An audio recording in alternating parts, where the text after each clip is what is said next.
Welcome to the channel where ancient wisdom is reawakened and the invisible truths that shape our lives are finally seen for what they are. If you're here, it's not by accident. Something within you has stirred. A deeper knowing, a subtle voice calling you to remember who you really are. Tonight we're going to uncover a hidden law, one buried beneath centuries of noise and conditioning, a truth Neville Goddard dared to proclaim: you are not at the mercy of reality. Reality is at the mercy of you. Since the day you were born, you've been trained to bow to the 5 false gods, your senses, and tonight we'll expose their illusion. You'll learn why your senses lie, and how to finally see with the eyes of imagination, the eyes of God. This is not just a lecture, it is an awakening, a spiritual ignition, a return to the throne you forgot you occupied.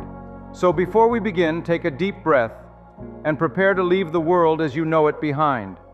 If you're ready to reclaim your power, subscribe to the channel and be part of a growing wave of conscious creators. And at the end, if this message stirs something real in you, share it with someone you love. Let's become mirrors of truth to each other. Now, let's begin. Since the day you were born, you have been taught to worship 5 false gods. You have been trained, conditioned to be a faithful servant to 5 great tyrants: your eyes, your ears, your sense of touch, taste, and smell. These 5 senses have dictated the boundaries of your world. They have crowned themselves king, and you, unknowing, innocent, obedient, have bowed. They present you with an empty bank account, and you call it proof. They point to a doctor's diagnosis, and you call it final. They echo the sound of a door slammed shut, and you call it the end. You see, this world, the world of Caesar, is built upon the altar of evidence, a ceaseless parade of facts, a constant rehearsal of what is, as seen, touched, measured, and confirmed by your senses. It feels solid, immutable, absolute. And so long as you grant it that authority, you will remain its loyal subject, a creature reacting to circumstances, a puppet dangling on invisible strings, pulled by what appears to be real. But tonight, I am here to tell you that world is a lie. There is a deeper truth, a higher law, a silent force working behind the curtain of what your senses claim to be real. It is subtle, but supreme, invisible, but invincible, and it is already yours. You were never meant to be a slave to what is. You were born to be a master of what will be. You will now learn not only why you must turn your back on your so-called current reality, but how to do it. You will learn the sacred art of turning your gaze from the illusion of facts to the truth of your desire. You will learn to see with your inner eye and trust what your imagination knows to be real, even when the outer world screams otherwise. For if your 5 senses are not the source of truth, then what is? The answer is this: the power you have used every single moment of your life, though perhaps unknowingly. It is your own wonderful human imagination. This is the divine mystery. Your imagination is not some fleeting fantasy. It is the one and only creative reality. It is in truth God in action. When Scripture says, "All things were made by Him, and without Him was not anything made that was made," it speaks not of a distant deity in the sky, but of the creative power within you. The world you perceive with your senses, the world of facts and figures, of numbers and names, is but a mirror, a shadow world, reflecting back what you have accepted as true within your consciousness. The outer does not cause the inner. The outer is the echo of the inner. The mirror does not create the reflection, it only shows you what already exists. And so, to ignore your senses is not to become delusional. No, it is to awaken. It is an act of profound wisdom, of divine remembrance. It is the refusal to be hypnotized by the shadows. It is choosing to turn from the mirror and instead face the light that casts the reflection. This is the beginning of freedom. This is the path to power. The great secret of living in the end is not to fight the facts, but to feel beyond them. To cultivate a serene, unshakable conviction that your desire is not a distant dream to be chased, but a present reality to be embraced now. Let me say that again. Your desire is not something you must strive to earn. It is not a goal you must fight to reach. It is already done in the only world that truly matters, the world of imagination. Not someday, not when the circumstances align, not after you've worked harder, prayed longer, or proven yourself worthy, but now, right now. And the feeling that accompanies this knowing is not loud, not dramatic. It is not the fireworks of forced emotion. No, it is a quiet, natural feeling, a mood, a subtle, sacred vibration that arises from the assumption that it is already so. Ask yourself, if I already were the person I long to be, if my dream were already my reality, how would I feel? Not euphoric, not hysterical, but calm, grounded, settled. A quiet confidence, a gentle joy, a peaceful knowing. This is the state you must learn to dwell in. It is a shift of identity. You no longer act as the person seeking. You become within the person who has already found. You must stop asking, how do I get there? And begin declaring, I am already there. And once you assume that state, once you feel from the end, the world has no choice but to reflect your new identity. The mirror will rearrange. The shadows will shift. The so-called facts will begin to rewrite themselves around your conviction. This is the law. Now let us become practical. Let us learn the sacred art of ignoring the present reality and embracing the future as now. First, define your end with clarity. What is it that you desire? Don't be vague. Don't say abundance or success without meaning. Ask yourself, what does abundance mean to me? What would success look like in my world? Be specific, be precise. If you want wealth, what form does it take? Is it a thriving business? Is it the freedom to wake up when you choose, travel where you want, and give generously to those you love? Define it. Then construct a scene, a short, vivid scene that would take place only after your wish has been fulfilled, not during the process, after. If you want a new career, don't imagine applying or preparing. Instead, imagine your best friend smiling and saying, I'm so proud of you for landing that job. If you want love, don't visualize dating. Picture a quiet moment, perhaps lying next to your partner at night, feeling safe, adored, and deeply seen. Make the scene simple. One event, one moment. Then, enter the state akin to sleep. This is the doorway, the threshold between the conscious and the subconscious, the moment of holy stillness when your body is relaxed, your mind is calm, and the veil between the seen and unseen is thin. In this twilight state, replay your scene, but don't watch it like a movie. No, enter it. Feel it from the inside. If you are shaking someone's hand, feel the pressure. If you are in your dream home, run your fingers across the walls. Smell the fresh paint. Feel the keys in your hand. Bring all your senses into this inner world. And above all, feel the emotion. Not excitement, but relief. Not longing, but satisfaction. Let it feel natural. Let the scene lull you into sleep. Fall asleep in the feeling that it is done, that the world has already shifted, and you are now only waiting for the outer to catch up to the inner. For what you plant in imagination must take root in form.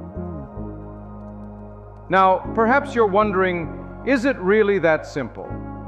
Can the inner scene, the feeling before sleep, truly alter the outer world?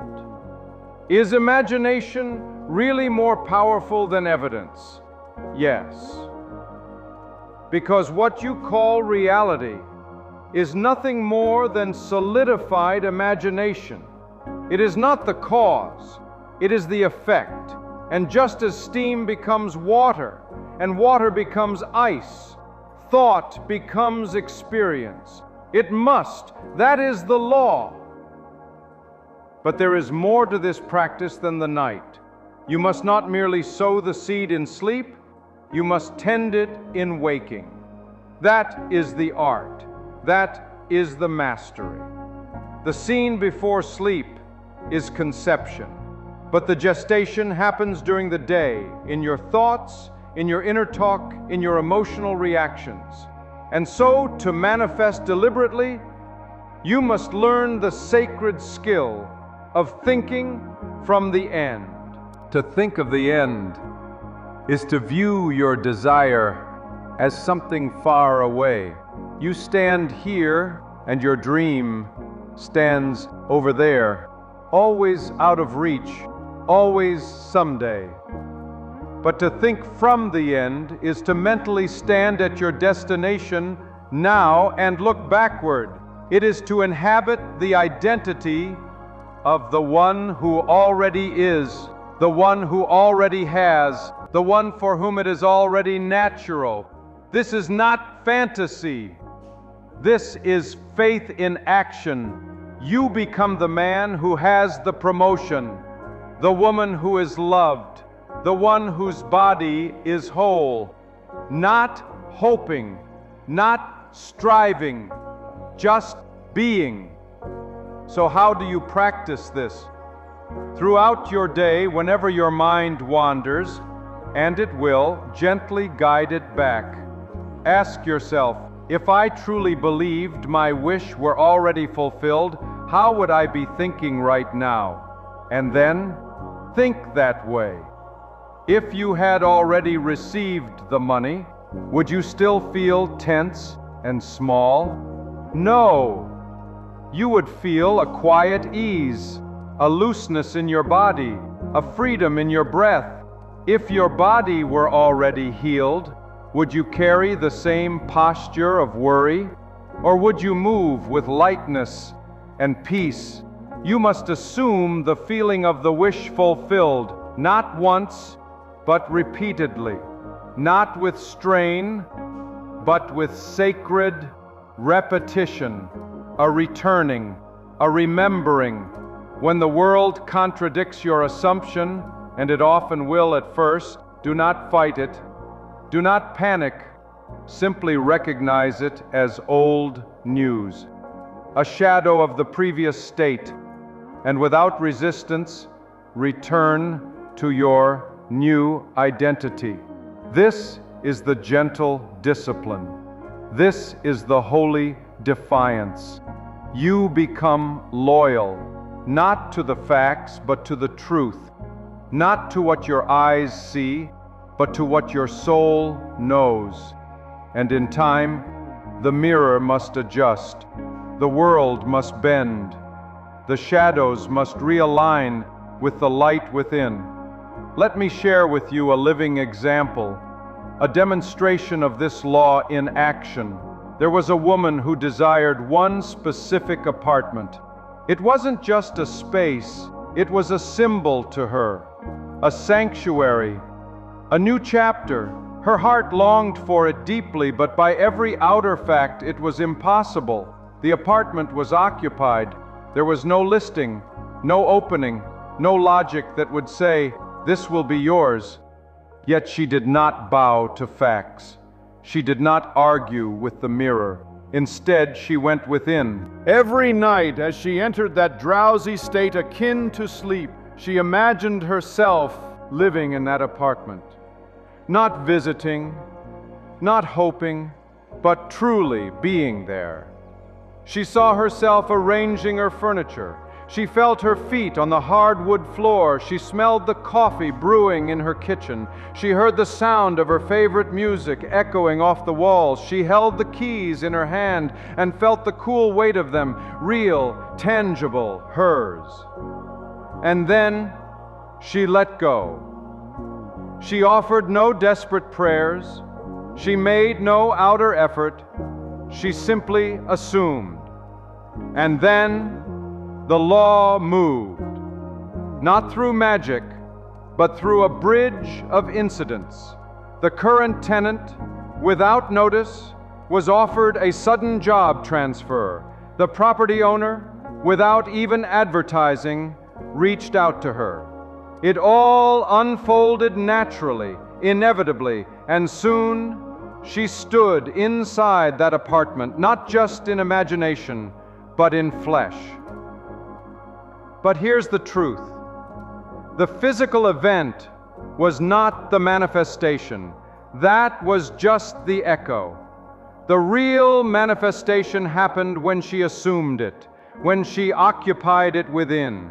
The outer only caught up. You see, we have it backwards. We think the evidence must come first, then we can feel it. But the law is the opposite. Feel it first, and the evidence will come.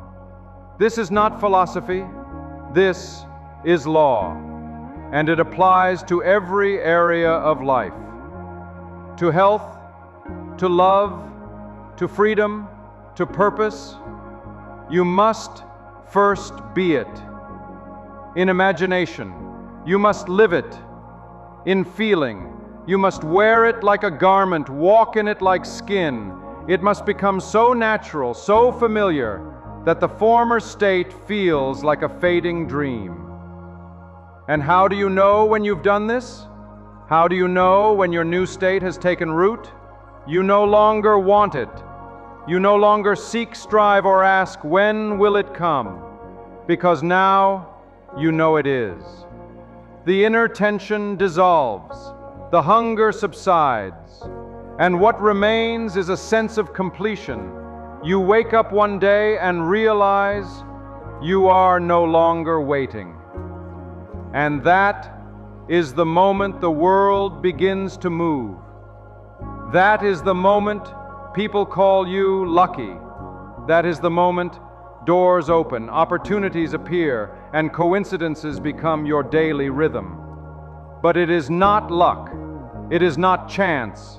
It is law. It is cause and effect. You planted the seed in imagination. You watered it with feeling. You remained loyal in thought, and the harvest could not help but arrive. Let this truth settle into your bones. The world is not happening to you. It is happening through you. And ultimately, it is happening because of you. You are not a beggar in this life. You are the author. You are not a victim of fate. You are the maker of meaning. Stop asking life to change. Stop begging circumstances to improve. Go within. Change your conception of yourself. Change the world you dwell in, and the outer world will follow. Let every night become your workshop. Let every sleep become a sacred rehearsal of the life you are creating.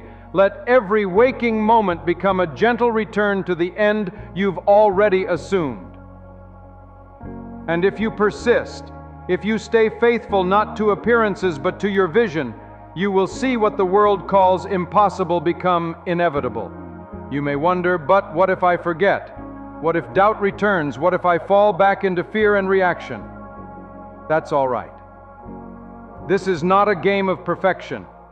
It is a return, a remembering, again and again and again. You are not punished for forgetting. You are simply invited to remember once more. Every time you catch yourself reacting to the old world, you have a sacred opportunity to choose again. To say gently, that was the old me, and I no longer live there. Then return. Return to your scene. Return to the feeling. Return to the end. And each time you do, the old structure weakens, the illusion cracks, the shadows dissolve, until at last, the new state becomes your home, the world becomes a mirror that loves you, that celebrates you, that aligns with you, not because you controlled it, but because you changed you. And now, the most sacred truth of all, the imagination you use is not just yours. It is divine. It is not a power, it is the power. It is the Christ within you. It is the I am that God declared to Moses, the power that created all things, now expressing through you. This is the mystery hidden for ages, Christ in you, the hope of glory. When you say I am, you are not merely speaking as yourself, you are speaking as God. Every word that follows I am is a command to your subconscious, a blueprint for your reality. I am free. I am loved. I am abundant. I am whole. These are not affirmations. These are declarations. These are creative acts. These are the seeds of worlds. So guard your I am like sacred fire. Let no false god, no sense, no fear, no outer condition hijack the throne of your mind. Let no echo from the past deceive you into forgetting who you are. You are the creator, clothed in flesh, the dreamer awakening within the dream, the divine imagination learning to walk as man. And now you know, now you've remembered. So what will you do with this knowledge? Will you tuck it away as nice inspiration, or will you live it? Will you speak these words in silence, or will you become them? The invitation is open tonight. Before you sleep, go within, return to your end, feel it, dwell in it, let it cradle you into rest. And tomorrow, when you rise, carry that feeling like a secret flame. Let it color your choices, shape your reactions, soften your heart, and silence your fear. Let the old world do what it will. Let facts parade. Let opinions shout. Let circumstances contradict. But you remain unmoved, not cold, not hard, but serene, because you know, because you've seen the truth behind the curtain. And when others ask, how did you change your life? How did you heal? How did you find love? How did you rise without struggle? You will smile and say, I changed my mind. Let them wonder. Let them call it magic. Let them call it coincidence. You know it as law. And when you're ready, pass this truth on, not as doctrine, but as light. Not to convince, but to awaken. You do not need to preach. You only need to live it. For when you live from the end, the world will be compelled to catch up. And now we close, not with an ending, but with a beginning. A beginning of power, a beginning of peace, a beginning of life as you were always meant to live it from within. From this moment forward, do not tell the world what you desire. Tell the world what you have already become. Let your inner silence shout louder than any doubt. Let your feeling of fulfillment shape the shapeable world. And when the mirror reflects the new image, when the seed bears fruit, when the world says, look what happened to you, smile gently and remember, nothing happened to me, it all happened through me. This is the truth, the secret, the path, the power. It always was and always will be you. If these words lit something inside you, if you feel the quiet stirring of remembrance, don't keep it to yourself. Subscribe to this channel so we can grow together. Leave a comment below, not about what you want, but who you now declare yourself to be. Speak it into being. I am followed by your truth. And if someone you love is ready to remember too, share this message with them. Let's awaken the world, one imagination at a time. Now, let us go into the silence.